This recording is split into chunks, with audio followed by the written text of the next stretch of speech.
बच्चों, कैसे हो आप सब। Welcome to Salu institute of learning. पिछली क्लास में हमने शुरू किया था न्यूट्रिशन इन प्लांट, उसमें फोटोसिंथेसिस स्टार्ट किया था, उसके कुछ पार्ट्स हमने कंप्लीट कर लिए थे। अब हमने रॉ मटेरियल कर लिया था और फिर एक्सपेरिमेंट रॉ मटेरियल से रिलेटेड भी किया था हमने। अब आज हम करेंगे फैक्टर्स जो कि फोटोसिंथेसिस के लिए ज़रूरी है। अब फैक्टर्स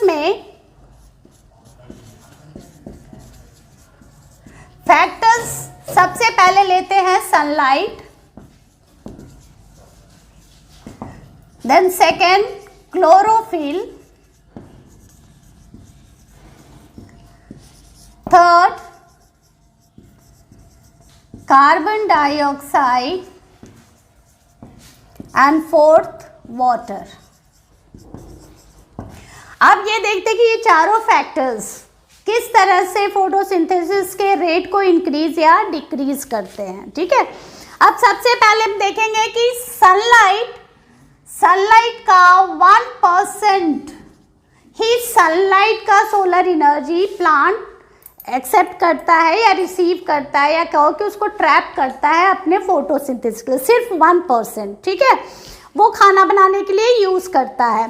अब सनलाइट जितना ही ज़्यादा होगा उतना ही ज़्यादा रेट ऑफ फोटोसिंथेसिस इंक्रीज करेगा। इंक्रीज रेट ऑफ फोटोसिंथेसिस कब कर रहा है? जब सनलाइट ज़्यादा होगा तब रेट ऑफ फोटोसिंथेसिस ज़्यादा होगा, और जब सनलाइट कम होगा तो रेट ऑफ फोटोसिंथेसिस कम होता है। ठीक है, तो इस तरह से देखेंगे कि डिपेंड किस पे कर रहा है, वो सनलाइट पे कर रहा है फोटोसिंथेसिस। अब दूसरी चीज़ है क्लोरोफिल। तो हमने लास्ट एक्सपेरिमेंट में किया था कि chlorophyll is necessary for photosynthesis. जहाँ पर क्लोरोफिल प्रेजेंट नहीं था तो वहाँ पर खाना नहीं बना। ठीक है, तो अब जब खाना नहीं बनेगा वहाँ पर, दैट मीन्स कि फोटोसिंथेसिस नहीं है। अब यहाँ पर ये देखते हैं कि क्लोरोफिल जहाँ जितना ही ज़्यादा होगा उतना ही ज़्यादा रेट ऑफ फोटोसिंथेसिस होगा। क्लोरोफिल है तो फोटोसिंथेसिस जल्दी होता रहेगा या ज़्यादा होगा। तो रेट ऑफ फोटोसिंथेसिस इंक्रीज कैसे कर रहा है? That depends on chlorophyll. Chlorophyll ज़्यादा है तो फोटोसिंथेसिस भी ज़्यादा होगा, क्लोरोफिल अगर कम है तो फोटोसिंथेसिस भी कम होगा। ठीक है, अब आइए थर्ड है कार्बन डाइऑक्साइड। अब देखिए कार्बन डाइऑक्साइड का हमने पिछली क्लास में पढ़ा था कि कार्बन डाइऑक्साइड का रिडक्शन हो जाता है किस चीज़ में? कार्बोहाइड्रेट में। ठीक है, तो ये रिडक्शन कार्बोहाइड्रेट में जो हो रहा है तो ये कार्बन डाइऑक्साइड का हो रहा है। दैट मीन्स कि कार्बन डाइऑक्साइड प्लांट ऑब्जर्व करता है और फिर वो हाइड्रोजन और ऑक्सीजन के साथ पहले कार्बन डाइऑक्साइड टूट करके हाइड्रोजन ऑक्सीजन के साथ वो कार्बोहाइड्रेट बनाता है। ठीक है, तो बिना कार्बन डाइऑक्साइड का कार्बोहाइड्रेट नहीं बनेगा। तो जितना ही कॉन्सेंट्रेशन, दैट मीन्स कि ज़्यादा कार्बन डाइऑक्साइड होगा तो रेट ऑफ फोटोसिंथेसिस भी ज़्यादा होगा। ठीक है, लेकिन अगर बहुत ज़्यादा कार्बन डाइऑक्साइड का कॉन्सेंट्रेशन एक्सट्रीम पे बढ़ जाता है तब वहाँ पर रेट ऑफ फोटोसिंथेसिस जो है वो क्या हो जाएगा? कम हो जाएगा। ठीक है, क्योंकि वो टॉक्सिन बना लेगा। Increase of anything is wrong. उससे क्या होता है कि किसी भी चीज़ का अगर जो भी चीज़ें हैं जो एक्स्ट्रा बहुत ज़्यादा बढ़ जाता है तो वो हार्म करता है। तो उसी तरह से अगर बहुत एक्सट्रीम इंक्रीज हो जाता है कार्बन डाइऑक्साइड में, बहुत ज़्यादा कार्बन डाइऑक्साइड का कॉन्सेंट्रेशन अगर बढ़ जाएगा तो उस कंडीशन में क्या होगा कि फोटोसिंथेसिस का रेट जो है वो डिक्रीज करने लगेगा, क्योंकि वहाँ पर टॉक्सिन पदार्थ बनना शुरू हो जाता है। अब आइए वाटर। तो ये वाटर एक ऐसा मटेरियल है, कह सकते हैं कि ये ऐसा एक रॉ मटेरियल्स है प्लांट के लिए, जो कि प्लांट या ऑर्गेनिज्म किसी के लिए भी ले लीजिए, तो बिना ऑक्सीजन वाटर के हमारे अंदर या प्लांट्स के अंदर कोई भी काम नहीं होगा, क्योंकि कोई भी काम जो हो रहा है वो सेमी लिक्विड में होता है। ठीक है, वो फ्लूइड स्थिति में ही होती है। तो जितना भी रिएक्शंस होगा वो सारे किस चीज़ से होंगे, पानी के द्वारा ही होगा। पानी की अगर कमी होगी तो मटेरियल्स एक जगह से दूसरी जगह नहीं जा पाएंगे। जैसे वाटर है तो वाटर के थ्रू ही प्लांट क्या करता है कि जितने भी मिनरल्स मिट्टी में मिले होते हैं तो वो उसको ले लेता है, अपने अंदर घुला लेता है, और घुला करके वो मिनरल्स को कहाँ पहुँचाएगा, वो लीव्स तक पहुँचाता है ताकि वो अपना खाने को बना सके। अगर मान लीजिए कि जैसे हमने पढ़ा पहले आपने 9th में पढ़ा है कि अगर मान लीजिए कि प्रोटीन बनाने के लिए नाइट्रेट की ज़रूरत पड़ती है, तो नाइट्रेट इसको कहाँ से मिलता है, वो मिलता है जड़ के द्वारा। अगर वो जड़ उसको लेता है, पानी में घुला हुआ रहेगा तभी लेगा वो, नहीं तो वो उसको ऑब्जर्व नहीं कर पाएगा। तो इसलिए जो भी चीज़ों की ज़रूरत होती है वो पानी में घुलने के बाद ही वो लीफ तक जाएगा और फोटोसिंथेसिस होगा। तो इसलिए पानी भी एक फैक्टर है जो कि फोटोसिंथेसिस को इंक्रीज या डिक्रीज करने में हेल्प करता है। अगर पानी नहीं होगा या कम होगा तो रेट ऑफ फोटोसिंथेसिस कम हो जाएगा, अगर पानी ज़्यादा है तो रेट ऑफ फोटोसिंथेसिस भी ज़्यादा होता है। ठीक है, तो ये था आपका फैक्टर्स रिलेटिंग फोटोसिंथेसिस कि कौन कौन से फैक्टर्स कब फोटोसिंथेसिस को इंक्रीज कर सकता है और कब वो डिक्रीज कर सकता है। अब हम आते हैं कि आखिर जब हमने पढ़ा ये फोटोसिंथेसिस का प्रोसेस, तो ये कैसे हो जाता है। आपने तो पढ़ लिया कि ट्रैप करता है, कार्बन डाइऑक्साइड बाहर से लेता है, तो कैसे लेता है आखिर ये। जड़ के द्वारा पानी तो ले लिया अंदर, लेकिन बाहर से ये कैसे लिया, कार्बन डाइऑक्साइड कहाँ से आया, या इसके अंदर जो चीज़ें बनी वो कैसे बाहर निकला।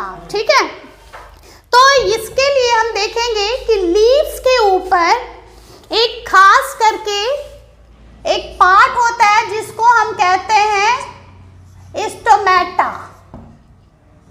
ये स्टोमेटा जो है ये लीव्स के नीचे वाले भाग में चारों तरफ, ये खास करके नीचे एपिडर्मिस पे पाया जाता है ये।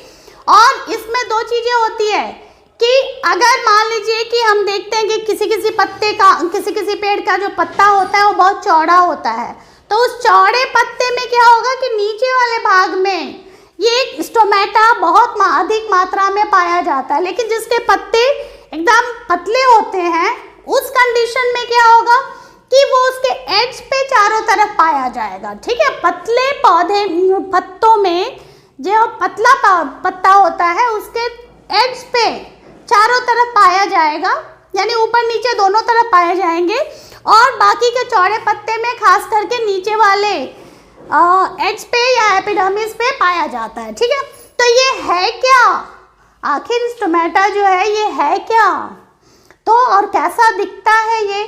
तो हम अगर सिंपल सा एक स्टोमेटा का पार्ट लेते हैं तो वो इस तरह का है। अब यहाँ पर आप देखोगे कि ये पार्ट जो बीच वाला पार्ट है इसको हम कहते हैं ये है स्टोमेटा, और ये पार्ट जो है ये है गार्ड सेल। अब गार्ड सेल के नाम से ही पता चलता है, गार्ड मतलब क्या होता है, पहरेदार। तो ये स्टोमेटा का जो पोर्स है, तो यानी कि छिद्र है, वो उसका पहरेदारी करता है।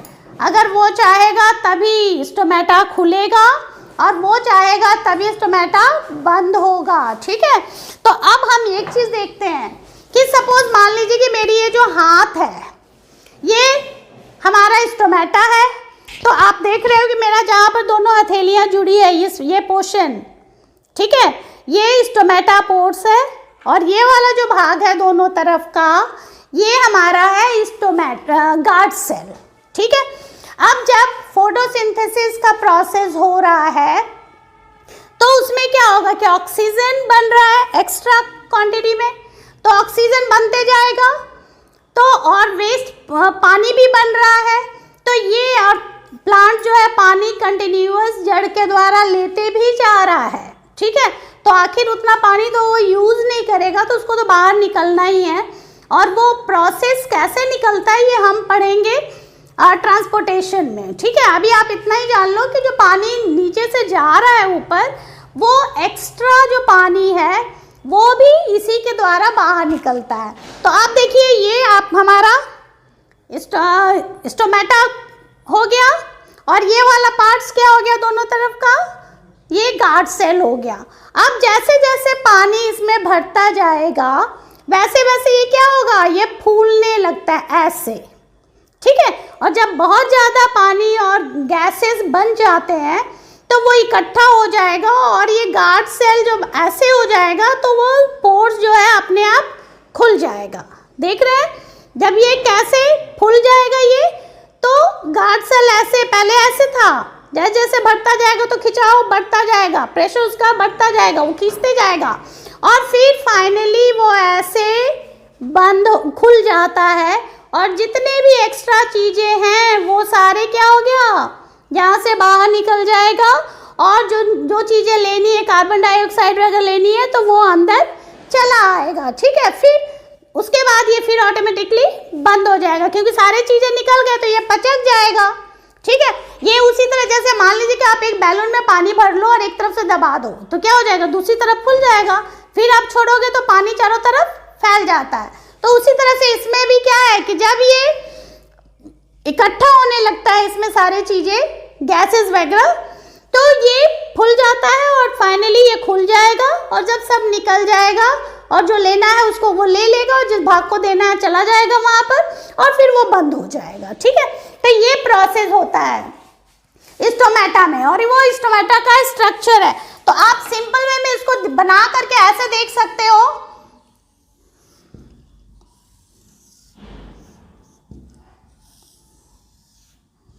ये क्लोज्ड स्टोमेटा हो, ये गार्ड सेल है,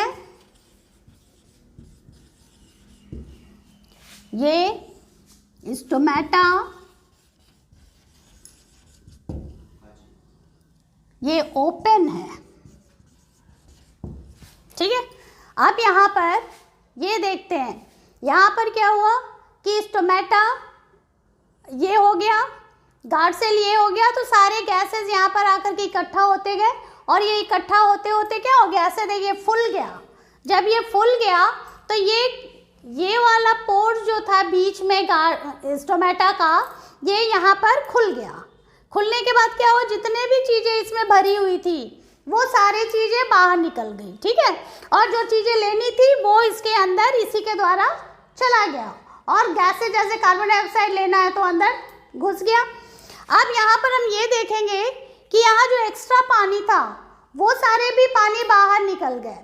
तो अब यहाँ पर एक चीज़ जानना जरूरी है, इस प्रोसेस को क्या कहते हैं कि प्लांट से जो पानी बाहर निकलता है in form of water vapour के रूप में, तो उसको हम कहते हैं कि ये क्या है, ट्रांसपिरेशन, ठीक है।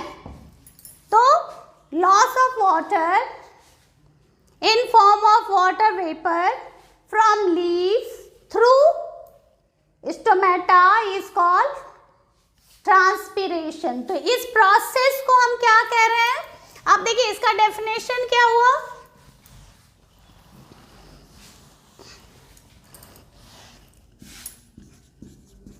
loss of water in form of water vapor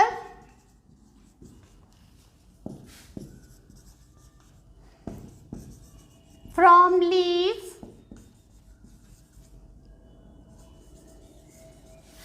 through stomata is called transpiration. अब ये चीज़ देखिए कि loss of water in form of water vapour from leaves through stomata is called transpiration. तो इस प्रोसेस को लीव से जो पानी बाहर निकल रहा है वाटर वेपर के रूप में, तो इसको हम कहते हैं ट्रांसपिरेशन, ठीक है। अब एक प्रॉब्लम ये आती है कि बच्चे अक्सर कंफ्यूज होते हैं इवापोरेशन एंड ट्रांसपिरेशन में। अब देखिए ये दोनों चीजें, इवापोरेशन एंड ट्रांसपिरेशन, ये दोनों चीजें प्रोसेस तो वही है कि loss of water in form of water vapour is called, evaporation भी वही है और ट्रांसपिरेशन भी वही है, लेकिन सिर्फ डिफरेंस कहाँ है? ये लॉस ऑफ वाटर जो हो रहा है ये ओपन सरफेस में हो रहा है, ये ओपन सरफेस में हो रहा है। ओपन सरफेस का मतलब क्या हो गया? जब बारिश होती है तो हम देखते हैं कि फील्ड वगैरह में पानी जमा हुआ है और कुछ समय के बाद वो पानी इवापोरेट होता जाता है, यानी कि वो वेपर के रूप में बाहर निकलता जाता है, पानी सूख जाता है, तो वो ओपन सरफेस है, तो उसको हम कहेंगे कि ओपन सरफेस में जो हो रहा है वो इवापोरेशन होता है। और वही चीज़ पानी लॉस तो यहाँ भी हो रहा है, ट्रांसपिरेशन में भी पानी बाहर निकल रहा है वाटर वेपर के रूप में, लेकिन कहाँ से निकल रहा है? वो थ्रू गार्ड से, थ्रू स्टोमेटा निकल रहा है। दैट मीन्स कि लीव्स के द्वारा वो बाहर निकल रहा है, तो इसी को हम कहते हैं कि वो ट्रांसपिरेशन है। ये दोनों में डिफरेंस है कि अगर वो लीव्स के थ्रू हो रहा है या स्टोमेटा के थ्रू हो रहा है तो ट्रांसपिरेशन कहलाएगा, ओपन सरफेस में हो रहा है तो वो इवापोरेशन कहलाएगा। अब इसका इम्पॉर्टेंस क्या है? ट्रांसपिरेशन का इम्पॉर्टेंस क्या होता है? क्यों ये ज़रूरी है? ट्रांसपिरेशन होना भी ज़रूरी है क्योंकि एक्सेस ऑफ जो वाटर्स होते हैं वो प्लांट से बाहर निकलता है और प्लांट को मेंटेन करता है, ठीक है। तो ये खास इसका ट्रांसपिरेशन का एक इम्पॉर्टेंस है कि जो जितने भी एक्सेस वाटर हैं वो बाहर निकलते हैं और प्लांट को मेंटेन करता है। साथ में एक और इसका खास कारण है कि वो प्लांट जब वाटर वेपर के रूप में प्लांट लीव्स जब पानी को बाहर निकालते हैं तब उस समय एक तरह का फोर्स वहाँ पर उत्पन्न होता है जिसके कारण कि नीचे से पानी जड़ से ऊपर चढ़ता है। ये हम पढ़ेंगे ट्रांसपोर्टेशन में डिटेल्स में, ठीक है। तो आप सिर्फ यही जान लीजिए कि उस प्रोसेस को लॉस ऑफ वाटर जो हो रहा है, यहाँ पर जो पानी की क्षति हो रही है, पानी बाहर निकल रहा है वाटर वेपर के रूप में लीव्स से स्टोमेटा के थ्रू, तब उसको हम कहते हैं कि ये प्रोसेस क्या है? ट्रांसपिरेशन है, ठीक है। 10th में अक्सर ट्रांसपिरेशन का डेफिनेशन एंड उसका इम्पोर्टेंस पूछता है। होप कि ये सारे आपको समझ में आ गए होंगे। तो यहाँ पर हम फोटोसिंथेसिस का प्रोसेस सारा कंप्लीट होता है, that means nutrition in plant यहाँ पर कंप्लीट हुआ। अब हम नेक्स्ट देखेंगे कि न्यूट्रिशन इन एनिमल्स, ठीक है।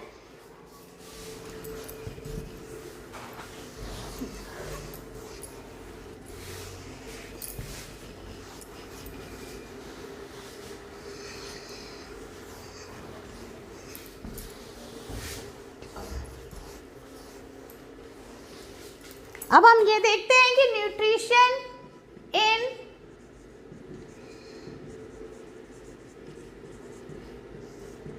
एनिमल्स। अब न्यूट्रिशन इन एनिमल्स की बात करेंगे तो सबसे पहले एक चीज आती है कि न्यूट्रिशन क्या है, एनिमल्स में क्यों जरूरी है न्यूट्रिशन। तो हम ये देखेंगे न्यूट्रिशन क्या है। न्यूट्रिशन का मतलब होता है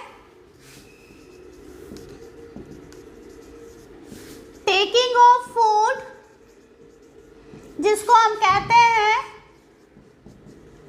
nutrients.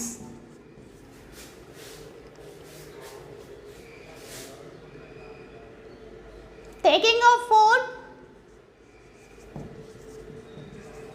inside and utilizing it by organisms, ठीक है। इसका मतलब हुआ कि taking of food that means nutrients inside and utilising it by organism. जब हम खाना खाते हैं तो हमारे अंदर जाता है और फिर हम उसको यूटिलाइज करते हैं। अब न्यूट्रिएंट्स है क्या, सबसे पहले तो ये जानना होगा। क्या सबसे पहले तो ये जानेंगे हम कि हम खाना क्यों खाते हैं, खाना खाने का क्या कारण है। तो हमने थोड़ा सा डिस्कस किया था पहले। तो भोजन जो है हमारा, खाना जो है, ये एक तरह का फ्यूल है, ठीक है। ये फ्यूल्स है, डिफरेंट टाइप के फ्यूल्स है हमारे अंदर जो डिफरेंट टाइप्स का काम करता है, ठीक है। अब यहाँ पर ये देखना है हमें कि ये फ्यूल क्या, जैसे गाड़ियाँ चलती हैं, तो गाड़ी चलती है तो क्या यूज़ करता है वो, डीजल या पेट्रोल, ताकि वो उसको एनर्जी मिल सके और गाड़ी चलती है, ठीक है। तो ये हमारा खाना जो है ये भी एक तरह का फ्यूल है, और ये हमें क्या देता है, ये हमें दे रहा है एनर्जी, ठीक है। और इस एनर्जी का इस्तेमाल हम करते हैं हमारे अंदर जितनी भी एक्टिविटीज़ होती है उसमें, क्योंकि हर एक एक्टिविटीज़ में एनर्जी की ज़रूरत पड़ती है। अब ये खाना क्यों खाते हैं, क्वेश्चन आता है कि why do we take food और what is the importance of the food. तो सबसे पहला चीज़ है कि वो एनर्जी प्रोवाइड करता है। दूसरा है कि इससे हम ग्रोथ के लिए इस्तेमाल करते हैं, ग्रोथ होता है इससे, ठीक है। तो ये ग्रोथ जो हो रहा है, तो ये ग्रोथ क्यों होता है, तो आप यहाँ पर देखेंगे कि यह जो हम खाना खा रहे हैं उससे ग्रोथ हो रहा है। तो ये डिफरेंट टाइप्स के जो फूड हम ले रहे हैं, न्यूट्रिएंट्स क्या है, तो डिफरेंट टाइप्स के न्यूट्रिएंट्स हैं। ये कौन कौन से हैं, कार्बोहाइड्रेट,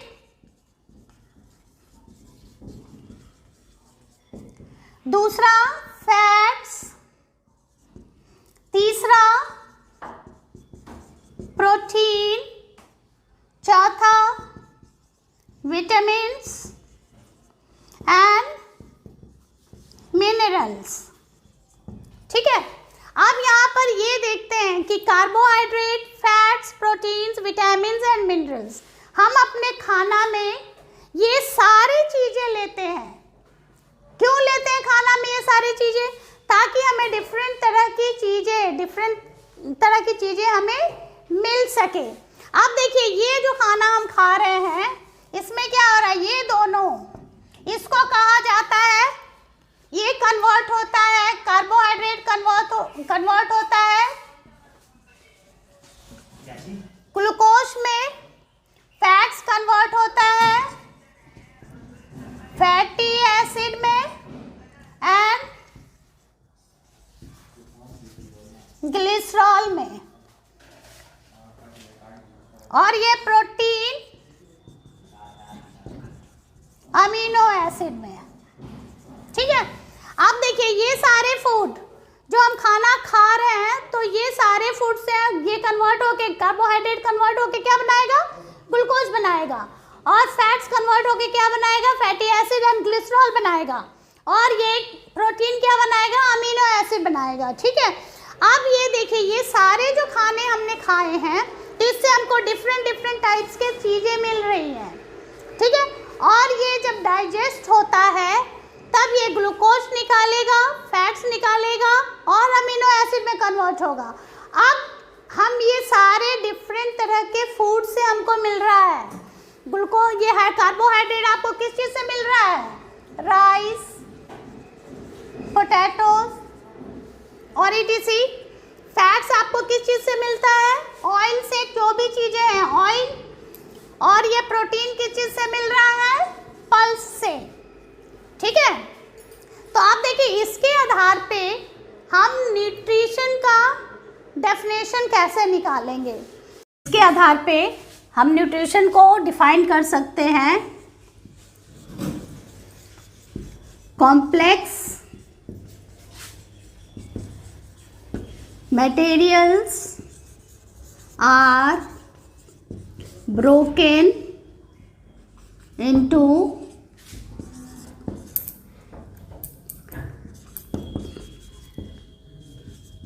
simpler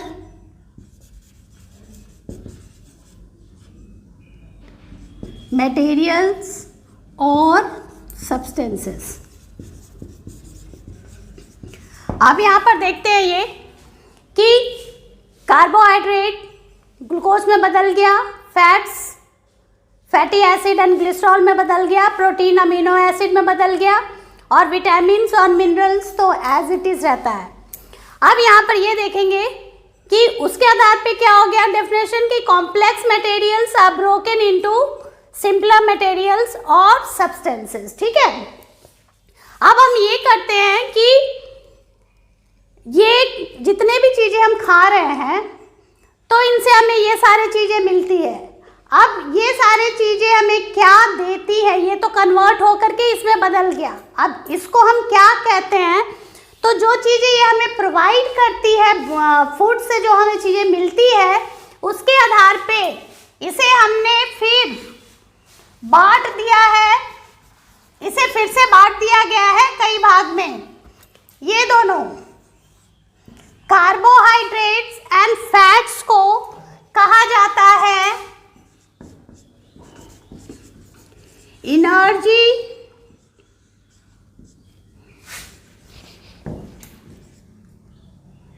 गिविंग फूड। ठीक है, कार्बोहाइड्रेट एंड फैट्स को कहा जाता है एनर्जी गिविंग फूड। क्यों कहते हैं इसको एनर्जी गिविंग फूड? क्योंकि कार्बोहाइड्रेट से हमें एनर्जी मिलती है जो कि हम अपने एक्टिविटीज के लिए इस्तेमाल करते हैं, फैट से भी हमें एनर्जी मिलती है जो कि हम अपने एक्टिविटीज में ही उसका भी इस्तेमाल करते हैं। अब देखो, सबसे ज्यादा एनर्जी हमें मिलता है फैट से। किससे मिलता है? फैट से। और ये फैट्स का जो एनर्जी है वो तभी यूटिलाइज होता है हमारे अंदर जब कार्बोहाइड्रेट के द्वारा एनर्जी जो रिलीज हुआ वो अगर खत्म हो जाता है तब। ठीक है, इसलिए इसको कहा जाता है, फैट्स का जो एनर्जी है इसको स्टोर्ड एनर्जी भी कहते हैं। ठीक है, क्यों कहते हैं स्टोर्ड एनर्जी? क्योंकि जब तक कार्बोहाइड्रेट का एनर्जी यूटिलाइज नहीं होगा तब तक फैट से निकला हुआ एनर्जी भी यूटिलाइज नहीं होता। वो फैट से जो निकला हुआ एनर्जी है वो हमारे अंदर इकट्ठा होकर के इकट्ठा हो जाता है। ठीक है, और इसी कारण जो लोग ज़्यादा काम नहीं करते, चलते फिरते नहीं, उनको देखोगे कि चर्बी हो जाती है, यानी कि मोटे हो जाते हैं। और यही एनर्जी जो है फैट्स के रूप में चारों तरफ हमारे बॉडी के स्टमक के साइड साइड में सारे इकट्ठे हो जाते हैं, जिसको हम चर्बी कहते हैं। ठीक है, कहते हैं ना कि इसको चर्बी हो गई है, दैट मीन्स कि ये मोटा हो गया है। तो ये मोटा होना क्या है? मोटा जो हो जाता है, चर्बियाँ निकल जाती है, तो वो यही एनर्जी है जो कि यूज नहीं हो रहा है और स्टोर्ड होते जाता है। ठीक है, अब इसको प्रोटीन को कहा जाता है, प्रोटीन को कहते हैं बॉडी बिल्डिंग फूड। क्यों कहते हैं बॉडी बिल्डिंग फूड? इसको बॉडी बिल्डिंग फूड प्रोटीन को इसलिए कहते हैं क्योंकि प्रोटीन एक ऐसा मटेरियल है जो कि हमें ग्रोथ देता है। इसीलिए देखे होंगे कि सबसे ग्रोथ हमारा जो है वो किसके द्वारा हो रहा है? प्रोटीन के द्वारा होता है। ठीक है, और ये प्रोटीन के द्वारा ही हम बढ़ते हैं। ठीक है, हमारा ग्रोथ होता है और रिपेयर्स होते हैं हमारे अंदर। अगर मान लो कि कोई चीज़ें टूट फूट जाती है या कट जाता है तो फिर से पहले जैसा हो जाता है, तो उसको हम कहते हैं कि रिपेयर हुआ। टिश्यूज वगैरह का जो रिपेयर होता है वो प्रोटीन के कारण ही होता है। और ये ग्रोथ के लिए, बढ़ने के लिए ये जरूरी है प्रोटीन का होना। इसीलिए आप लोगों ने सुना होगा कि जब बच्चा 6 महीने का होता है तब उसको कहते हैं कि दाल का पानी पिलाओ। दाल का पानी पिलाओ क्यों दाल का पानी पिलाया जाता है? क्योंकि दाल जो है पल्स है, उसमें सबसे ज़्यादा प्रोटीन होता है। लेग्यूम फैमिली का जो भी लेग्यूम फैमिली में जो भी प्लांट्स आते हैं उसमें प्रोटीन की मात्रा सबसे ज़्यादा होती है। ठीक है, और उसके बाद आते हैं ये दोनों विटामिन एंड मिनरल्स। इन दोनों को कहा जाता है कि ये विटामिन एंड मिनरल जो है ये हमारा प्रोटेक्टिव